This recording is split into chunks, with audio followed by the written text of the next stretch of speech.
Good morning, VeChain family. It's your boy Boomin coming at you with yet another video, guys. Go ahead and do all the things that the algorithm likes.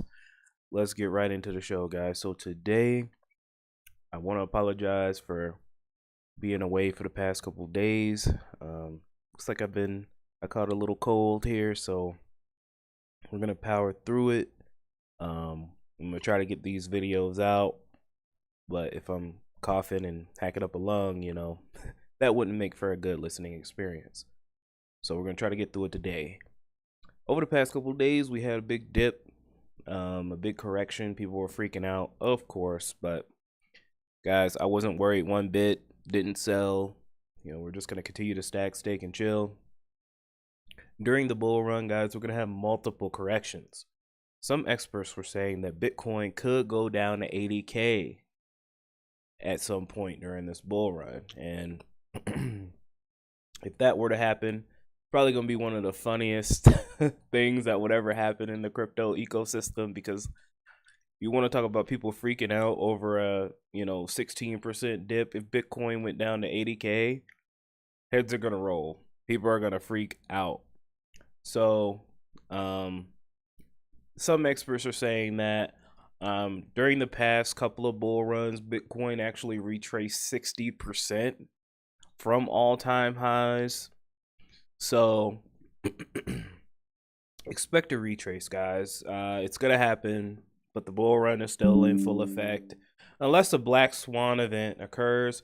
I was actually gonna do a video on black swan events and things that can abruptly end the crypto bull run or severely hamper the gains we might make.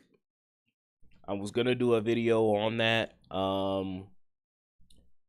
probably soon. If you guys want to hear about that, let me know. So crypto's kind of coming back up, trying to erase the losses that occurred. Tron is retracing is Tron went down 20%, but it also went up 70. So whales are just taking profits. This is nothing new, guys. What keeps me calm is that crypto is highly volatile right now, and that's when most of your money is made. When things are going sideways and things are going boring, and when things are going down like tremendously, like if we see 2 days straight of 20% declines, that's when you need to be worried. But when things are going down quickly, going back up, that's when the money is really there to be made. You don't make money in well, you can make money in down markets, but you don't make most of your money in down markets. You don't make most of your money in sideways markets.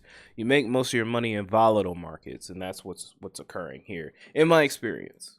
Okay, I've only been in crypto for 5 years. Some of you guys have been in here since the beginning, so if you got a different opinion, go ahead and comment it down below. Taking a look at the metrics here, even though we had the dip, the Bitcoin dominance didn't rise too much. It only rose about 1 percentage point. I still think that as time goes on, we will be seeing an alt season. We need that Bitcoin dominance to go down to about 45%, and it's looking like that. Gas prices continue to go up on Ethereum. That's what we want to see. We want to see Ethereum pump. We want to see those gas prices go up. You want to know why? When gas prices go up on Ethereum, that means people are FOMOing into altcoins on Ethereum. A lot of Ethereum transactions are happening. The system is getting clogged. People are trying to trade. People are making money. People are trying to withdraw. That's what we want to see. We want to see that gas price go through the roof. And when we see it go through the roof, guys, people are making money. You're going to start seeing big gains. We need that trifecta. And another thing here, we got the market cap. I expect a $5 to $10 trillion market cap for this bull run. Now, $5 trillion, that's the bear case. That's a mild bull run. Mild. One of the most mild bull runs ever. All right. 8 trillion, 8 trillion. That's probably where it's going to end up at. Probably. And then 10 trillion is bull case. And, sky's the limit. I don't even want to get into specifics of that happening because, then you start to have massive copium and hopium and we don't need that. So there we go. Let's go ahead and move on, guys. VeChain news 5 minutes into the video. Wow. I'm such a great content creator. Before we get to the video, let's get to this. So VeChain has been added to iTrust Capital. The good thing about iTrust Capital is that they do IRAs. So you could trade crypto in your IRA and not get taxed for it. It's tax advantaged. So that's pretty cool. So, you know, if you got crypto that, you know, you're not going to be using or spending or anything, and you don't want to exchange it to fiat, you could put it into your IRA and trade it as many times as you want, tax free. Pretty cool. Now, when you withdraw, you're not going to want to withdraw your IRA early, obviously, unless, you know, you get millions of dollars in there, then sure, you know, pay the penalty and then, you know, withdraw it. But this could be a way to save on taxes. And VeChain has been added. We got Helium, Lido DAO, Stacks, Echelon Prime. There we go. Shout out to iTrust Capital. And then finally, it looks like we have a new partnership here. We're excited to be working with Untangling Web3.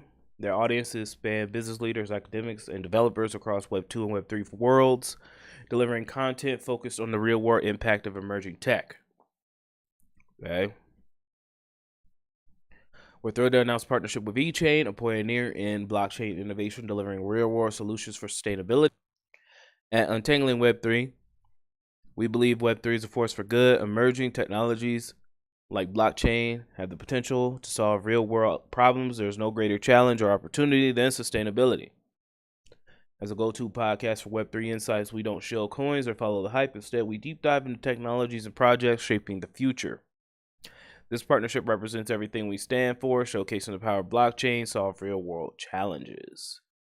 So this is pretty cool, guys. They're going to be doing a podcast, and I will let you know when that comes out. All right, guys, finally here. We got Sunny Lou here.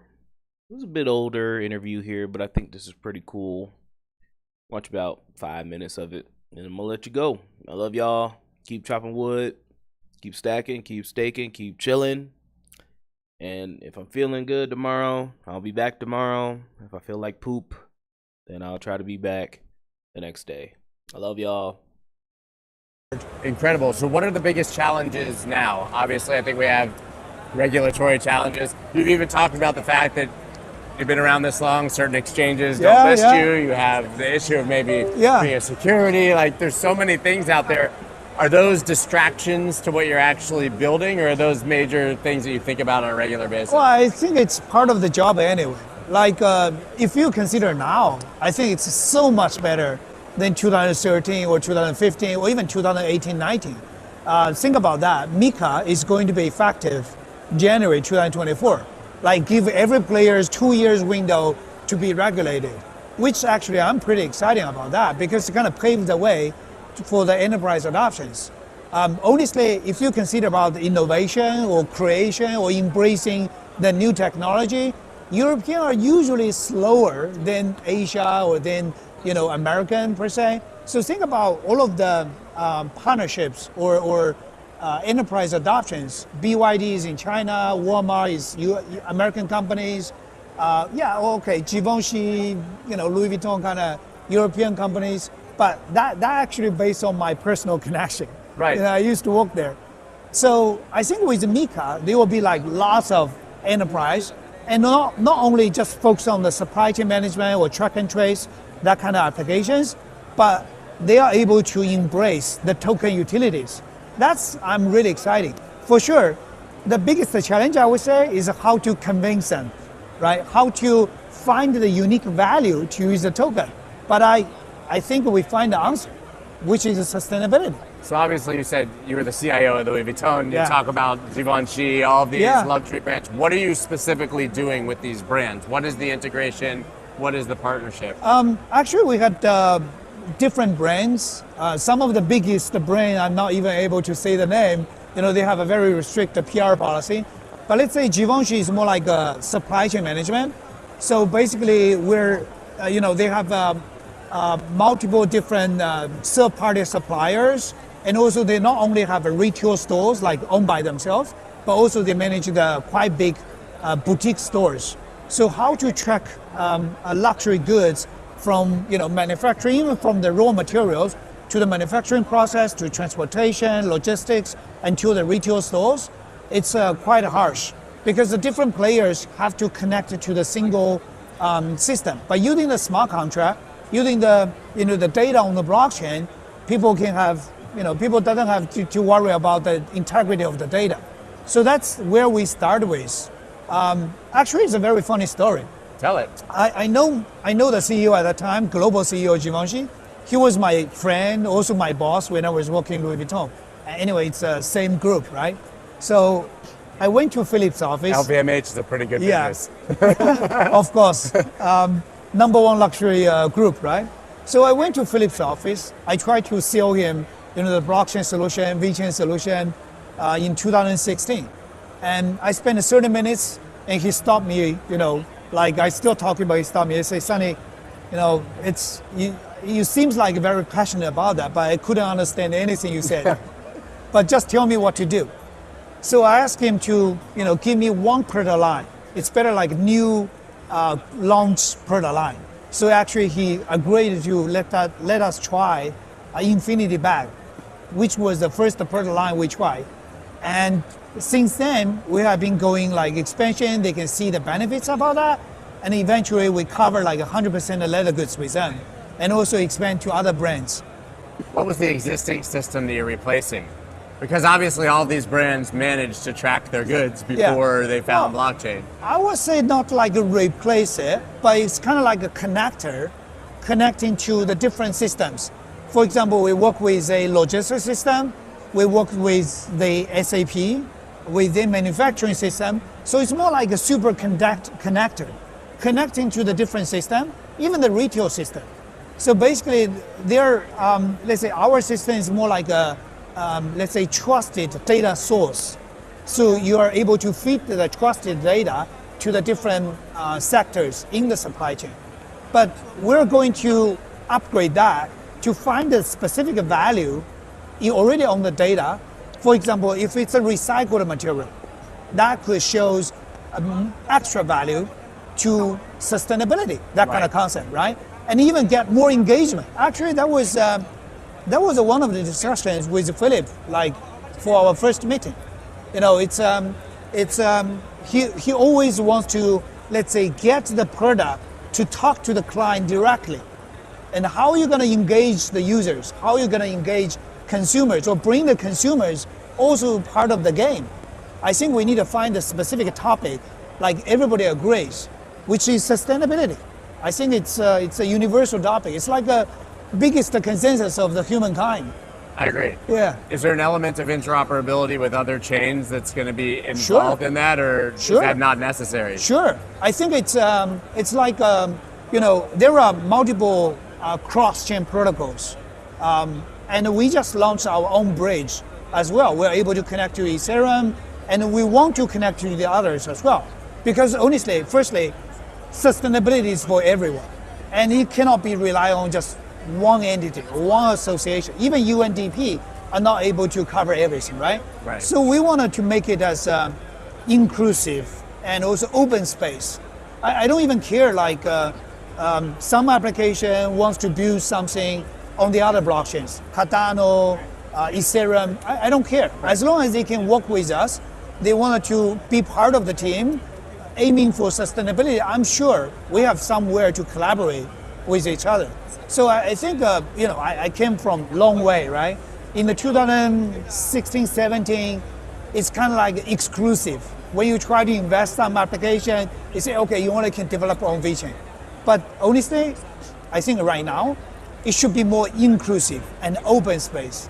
As long as you are able to, build some application on sustainability, as long as you try to bring the new concept, help people to understand what is sustainability, how to live in a sustainable life, using those small apps here and there, I think we should be like an alliance, to work on this topic together.